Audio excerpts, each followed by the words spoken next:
Welcome to Dashing Dish. It's a fan favorites kind of day where we're sharing the most popular recipes from Dashing Dish. Our fan favorite menu includes filled with peanut butter and chocolate flavor that we all love, yet healthy and packed with protein. Chocolate peanut butter cup overnight oats. Fresh from the oven, Muffin Tin Cheeseburger Bites. Skip the carbs, but not the taste with this delicious pizza stuffed chicken and Layered Taco Dip Casserole that can be served as an appetizer or a meal. I'm Katie Farrell, and on today's show, we're gonna whip up some of Dashing Dish fan favorites. Come join us.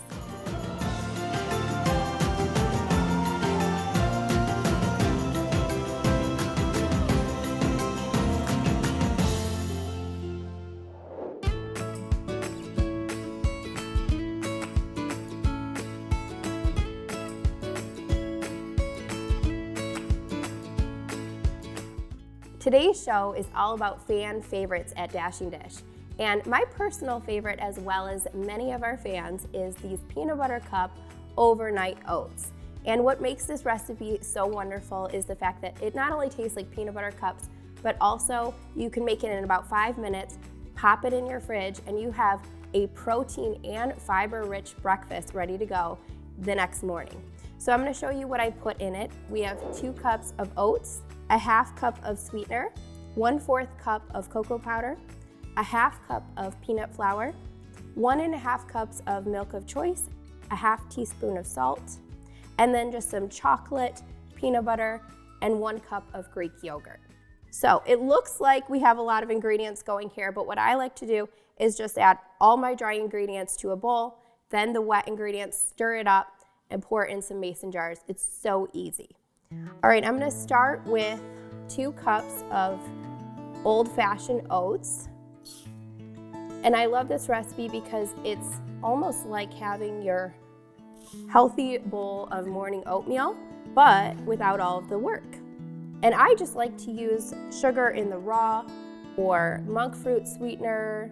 You can also use maple sugar, so it's actually maple sweetener that's made into like a powder, so it's a little bit healthier for you. So whatever kind of sweetener that you like.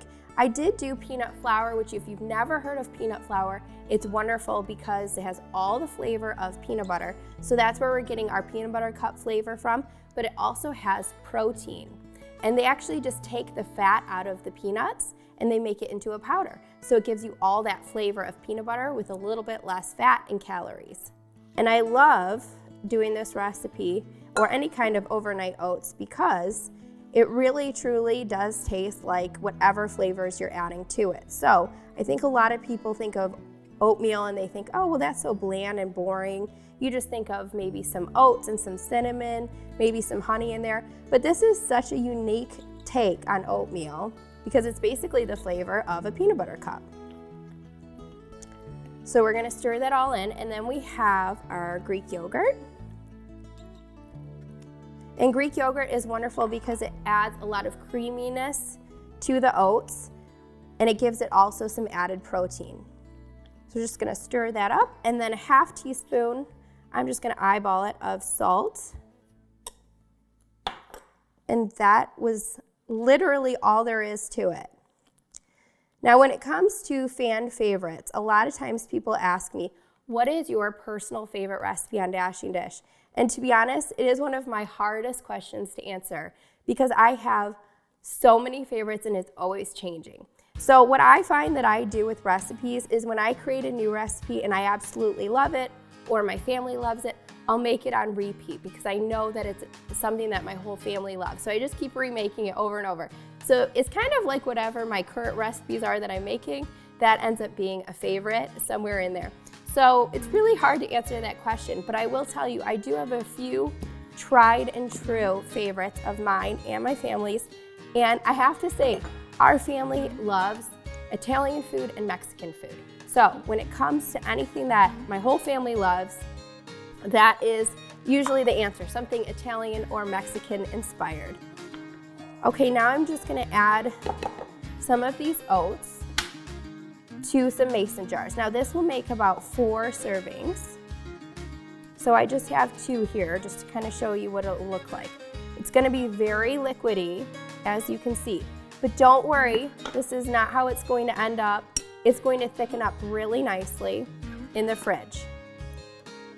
So I'm just using a 1 cup measuring cup, and I'm gonna scoop about 1.5 cup into each mason jar. Like I said, that'll make about 4 servings. And what I love about this is putting it in mason jars is really nice. You can just add the top right to that mason jar and keep it in your fridge that way. But this recipe is not done. The best part is still to come. We have a chocolate peanut butter shell that will go on top that once it hardens in the fridge, you literally take a spoon and have to crack it to get into the oats. So it is beyond decadent while still being nutritious and good for you. So I'm gonna show you how I make that. I basically just eyeball the chocolate chips, but I'd say about a 1/4 cup of the chocolate chips and then a 1/4 cup of peanut butter.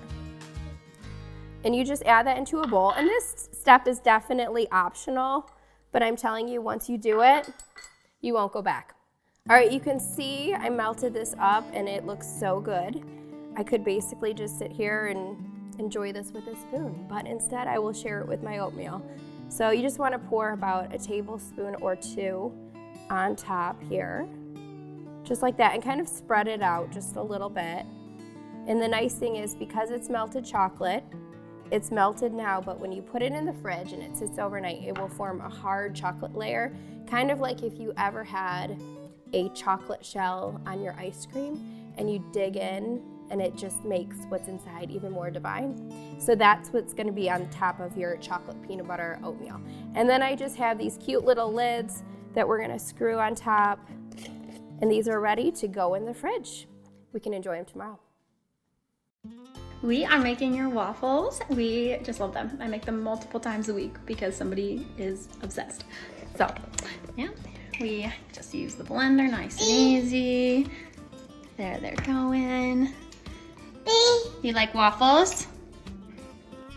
Another fan favorite on Dashing Dish are these mini cheeseburger bites. Did I call them cheeseburger bites? Muffin Tin Cheeseburger Bites. Of course I did. I have to make it a 20-word long. Another fan favorite on Dashing Dish are these Muffin Tin Cheeseburger Bites. What I love about them is it essentially is like a cheeseburger without all of the work, and they're perfectly portioned in little muffin tins. So to make these, you just need a few simple ingredients. We have a pound of ground beef, a 1/4 cup of Parmesan, a 1/4 cup of shredded cheese, a 1/4 cup of old-fashioned oats, 2 eggs, 3 tablespoons of mustard, and a 1/4 cup of ketchup. So really simple ingredients, and they taste absolutely outstanding. So I'm just gonna start by adding the Parmesan cheese to the beef. And the reason I'm using Parmesan cheese is if you added something like shredded cheese to ground beef while it's baking, it's just gonna kind of get gooey inside. So we're gonna add the shredded cheese on top.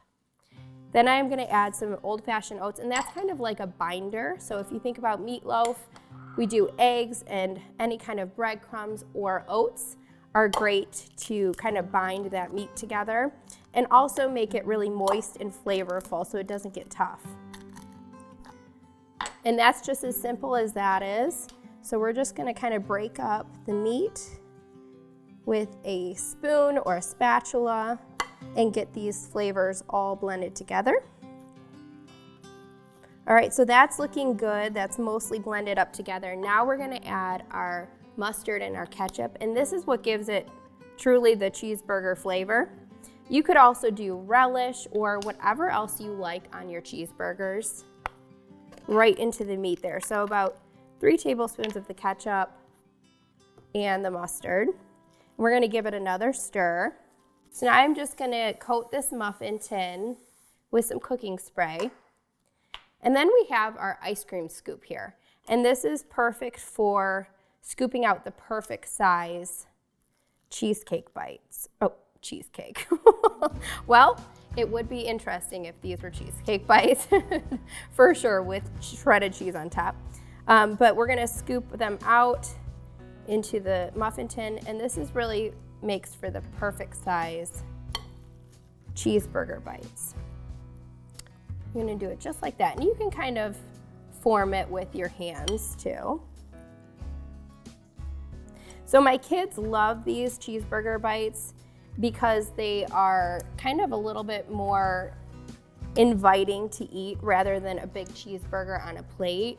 So the nice thing is anytime my kids eat something and my husband and I'm like, it's an absolute go for me, because anytime you can get your whole family to eat something, all you moms out there know it is an absolute win. So this is definitely a recipe that I consider a win-win for my whole family.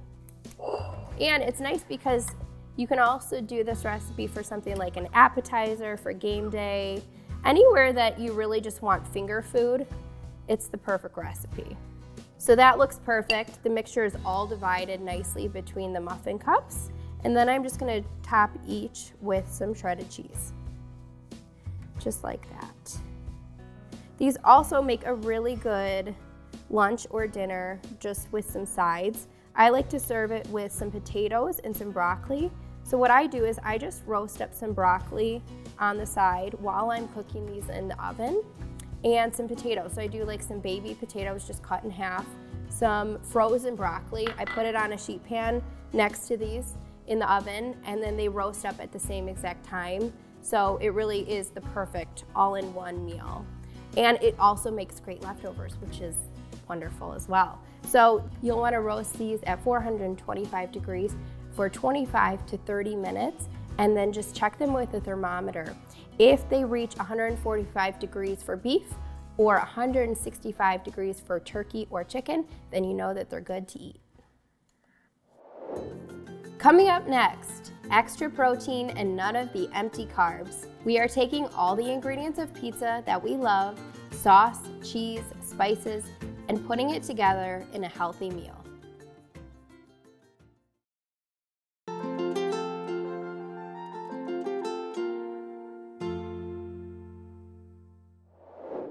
Hi Katie, I made your delicious 6-ingredient chocolate chip cookies today. Next up on our favorites list is our pizza stuffed chicken breast. And this is a oldie but goodie on Dashing Dish. I'm pretty sure I made this recipe about, over 10 years ago, and it has been reigning in at the top 5 all of these years. So you have to try this recipe. For this recipe, we have a little over a pound, so about 1.5 pounds of chicken breast, a 1/2 cup of mozzarella cheese, a 1/4 cup of marinara sauce. We have some pepperonis here and a little bit more marinara sauce and cheese to top, and a 1/4 teaspoon of salt and 1 teaspoon of Italian seasoning. So I'm gonna start by adding all of the chicken to a Ziploc bag. And you can buy the thin cut chicken breast, which takes this whole step out, which is honestly what I love to do. But if you are saving some money and are kind of shopping on a budget, those thin cut chicken breasts are a little more expensive, so that you can just do it yourself in your own kitchen with a meat pounder. You also want them to be about even thickness on each chicken breast, and that's when you'll know that they're about done, when you can roll them up and they're about even thickness, because you want them to bake through evenly. This is a great tool to have in the kitchen if you're stressed out as well. Trust me, I've used it many times. It really does release some of that stress.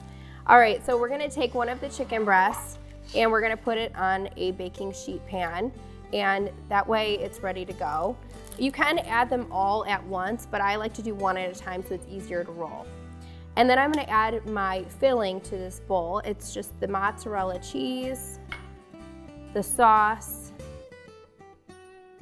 and then we're gonna do 1 teaspoon of the Italian seasoning. And we're gonna do a 1/4 teaspoon of salt.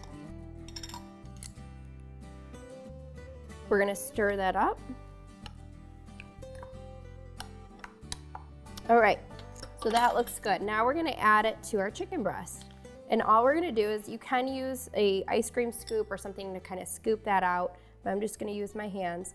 And you wanna put it on the thickest part of the chicken breast, and you wanna kind of tuck it in and roll it over the filling, just like that.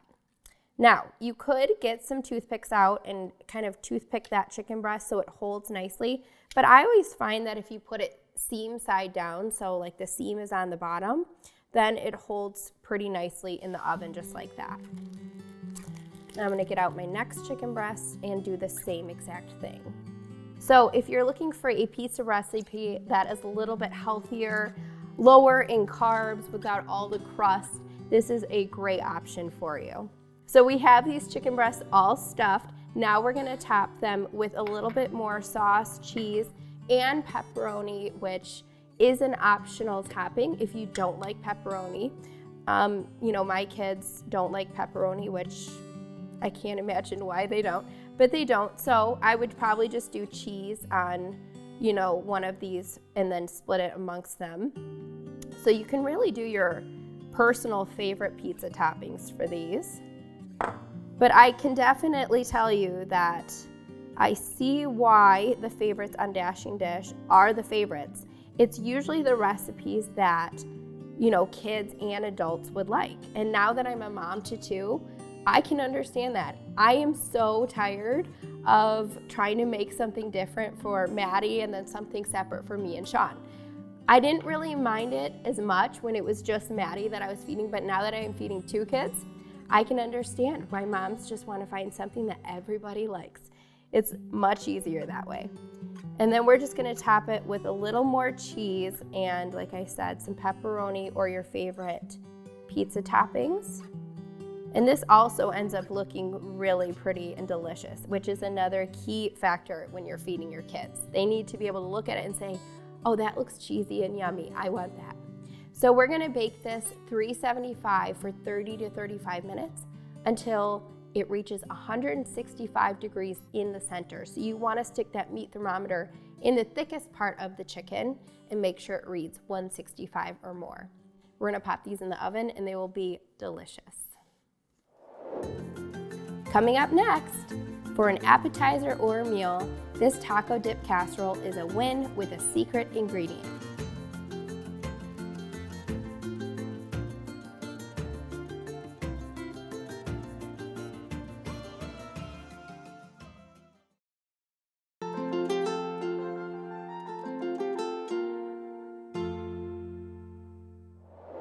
Today I have made the birthday cake protein bars and the animal crackers for my kids' snacks this week.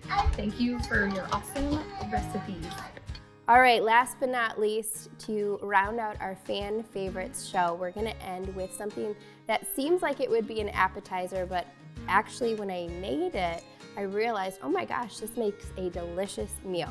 So it's my taco dip casserole. So it really is like a taco dip, but it is a casserole because it's like a meal. So we have 1 pound of ground beef or any kind of ground meat that you like, 2 bags of frozen cauliflower rice, a jar of salsa, a can of refried beans, 2 cups of shredded cheese, 4 ounces of cream cheese, 2 cups of Greek yogurt, a packet of taco seasoning, and then we have 1 onion. All right, so I have my ground beef in a pan and I'm cooking it over medium-high heat. I have my favorite ground meat tool, which is, I think, called a mix and chop, but regardless, you can get them online and they're my favorite because you can kind of break up the meat while it's cooking and you can get it into really small pieces. So I'm just gonna kind of break up this ground beef.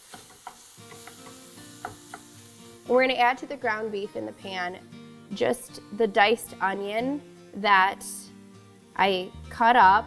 And if you wanna do even just half of an onion or a sweet onion, you can really just add that to taste.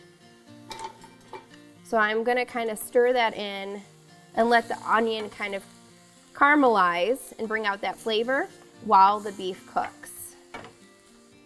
Okay, so once the meat starts to brown up, then you can start to add your other ingredients. So we're gonna add about a packet of taco seasoning. However, you can also make your own taco seasoning. So there is a recipe on Dashing Dish to make your own, and it's just a bulk taco seasoning that you make, and then you can just measure it out according to the recipe that you need it for. And then go ahead and stir that taco seasoning in as the meat browns. And that's gonna add all of that flavor. And then once you see that your meat is browned, that's when you can add your refried beans and your salsa. So refried beans usually get a bad rap. A lot of people think that they're totally unhealthy. I think that was during the fat-free craze back in, I think it was the 90s, when everything was low fat or fat-free. So refried beans are actually not bad for you. It's literally just mashed up beans. So you do want to check the ingredients, make sure they didn't add any ingredients that aren't needed. And that's what I do with all of the food that I buy. Typically, if I don't know what something is, I just look at the ingredients, and if I can recognize most of the ingredients, then I know it's better for you. So we'll add those, and then we'll add our jar of salsa. Okay, so we're just gonna continue to cook this over about medium heat just to warm up these refried beans and get them mixed in with the ground beef. I should have done a bigger pan, clearly, because this is going to be hard to mix together. So you definitely want to do a bigger saute pan, the biggest one that you have, so that you're not having struggles like I am to mix this all in. And you just want to kind of work it so that it all comes together. And this is going to be the meat layer to our taco dip. So now that the meat layer is done, we're gonna put this casserole together, and we're gonna start with the base with cauliflower rice instead of white rice. It's a little bit lower in glycemic index and carbohydrates, and it also adds some nutrition. So all I do is I just add about a teaspoon of salt, and you can do that to taste. You can even add different spices and seasonings to really jazz it up, but I find just some basic salt is good enough because we have all the seasonings in the meat layer. So we're gonna stir that salt in. You can also saute this cauliflower rice if you'd like, just to kind of brown it a little bit. It adds to the flavor. And I'm just gonna pour that into a 9x13 baking dish. Then I'm gonna add the ground meat mixture on top of that. So kind of just pour it in like that. What I love about these fan favorites is whenever I look on my website and I can see the recipes that are being made the most, it makes me feel connected to the people that are making my recipes. So if you guys have made a Dashing Dish recipe, I love hearing about what your favorites are. It really does bring so much joy to what I do and why I do it. So I have some Greek yogurt and some cream cheese that I added to it. And I'm gonna first start by just stirring that in. You do wanna make sure your cream cheese is softened. And you could do without the cream cheese, but it just really does add a little bit of a depth of flavor. So I like to add the two together. The Greek yogurt adds protein and does make it a little bit lighter. And I'm gonna show you guys what I do, a little trick to put that cream cheese layer on top of this casserole. So I have a Ziploc bag, and I'm just gonna put it on my hand, so stick my hand in there. And then I'm gonna scoop some of this cream cheese, just like that, right onto my hand. So it's like I'm holding it. So that way I can kind of balance it when I flip it back around, and I'll show you how I do that. Okay, so then I kind of flip it back around, and again, you don't have to do this part. It's just a little handy tip in the kitchen. And then you want to kind of squeeze it down to one of the corners, just like that. And then that way you can really easy and nicely spread it onto the top of your casserole. It really does make it more even, and it also makes it look really pretty. So I'm gonna grab some kitchen scissors. I'm just gonna snip just one of the edges off there. And then you can kind of just pipe it on, just like that. Once we get all of that on there, you can go ahead and, kind of spread it out, smooth it out just a little bit if you'd like. But that's one of my favorite kitchen tips whenever I'm working with like a whipped cream topping or something with cream cheese, is just to pop it in a Ziploc bag and kind of pipe it on. Makes it a lot easier. We're just gonna smooth that out on top, and then we're gonna top it with our cheese. And you can use any kind of shredded cheese.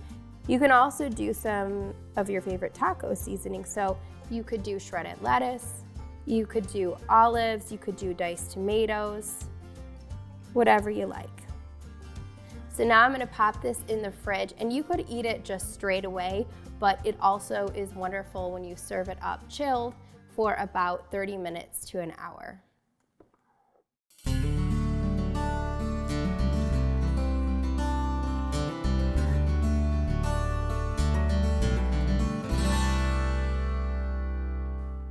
Well, I had so much fun recreating all of these fan favorites with you guys today.